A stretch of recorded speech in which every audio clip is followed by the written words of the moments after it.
మనకు శక్తి పెరిగే కొద్దీ, మన స్థాయి పెరిగే కొద్దీ మనకు బాధ్యత కూడా పెరుగుతుంది.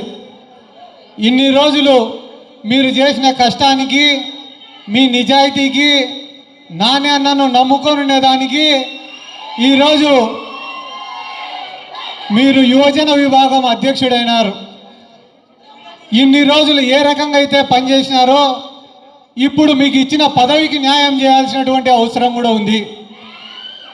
ఎందుకంటే ఈ యువజన విభాగం అనేది ఒక వేదిక.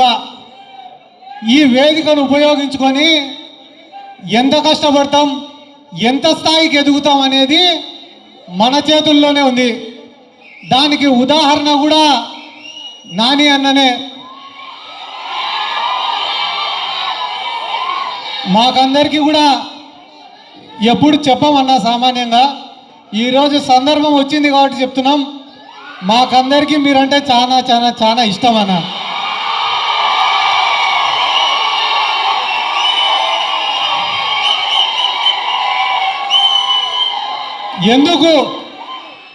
ఎందుకు ఇష్టం అంటే ఈరోజు తెలుగుదేశం పార్టీ వాళ్ళు కానీ, వేరే పార్టీల వాళ్ళు కానీ మా నాయకుడు జగన్మోహన్ రెడ్డి గారిని చాలా మాటలు విమర్శిస్తుంటారు.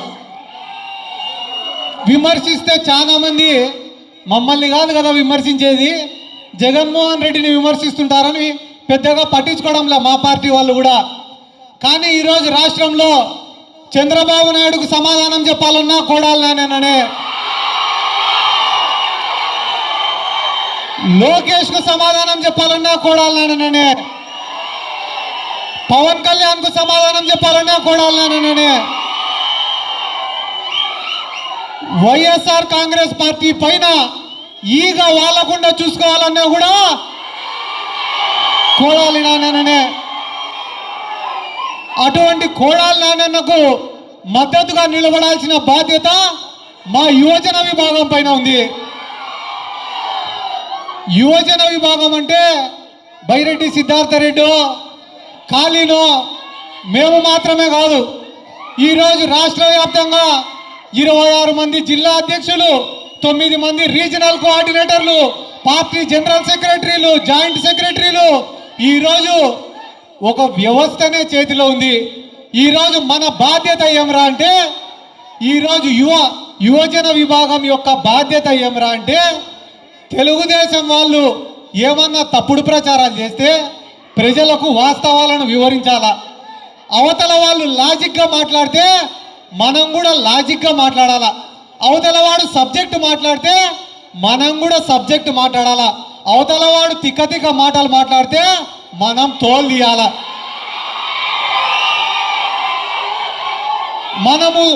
మనము తోలు తీయాలా అనే మాట ఎందుకు చెప్పినా అంటే, జ్వరం వస్తే జ్వరం ట్యాబ్లెట్ ఇవ్వాలా, కానీ మోషన్ ట్యాబ్లెట్ ఇస్తే పనిచేయదు.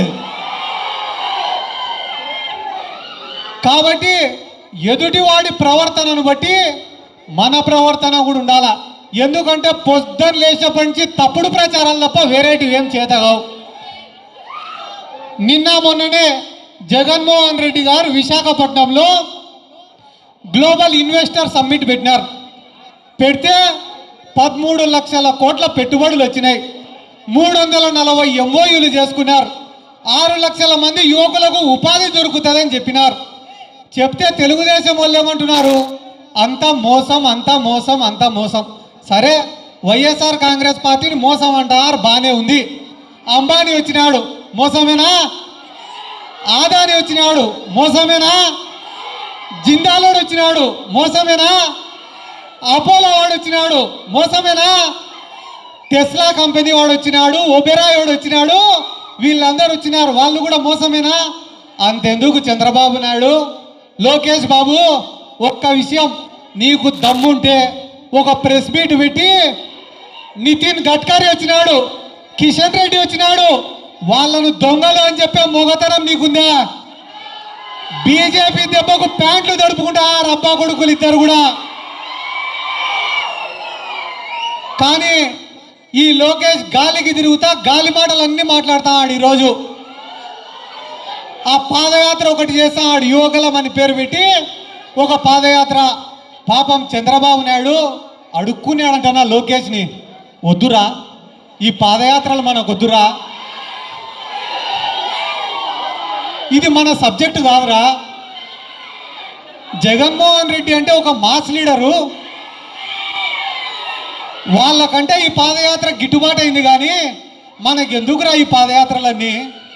మనం ఎంతసేపు ఉన్నా లీడర్లను కొనుక్కోవాలా, మీడియాను కొనుక్కోవాలా, కులాల మధ్యన కొట్లాటలు పెట్టి రాజకీయాలు చేయాలి తప్ప ఈ పాదయాత్రలు గీదయాత్రలన్నీ మనకు వర్కౌట్ కావరా బాబ్జీ అని చెప్పినాడంట. కానీ ఈ లోకేష్ వినలే తండ్రి మాట, వినకుండా ఫోటోల కోసం, వీడియోల కోసం, సోషల్ మీడియా కోసం పాదయాత్ర మొదలు పెట్టినాడు.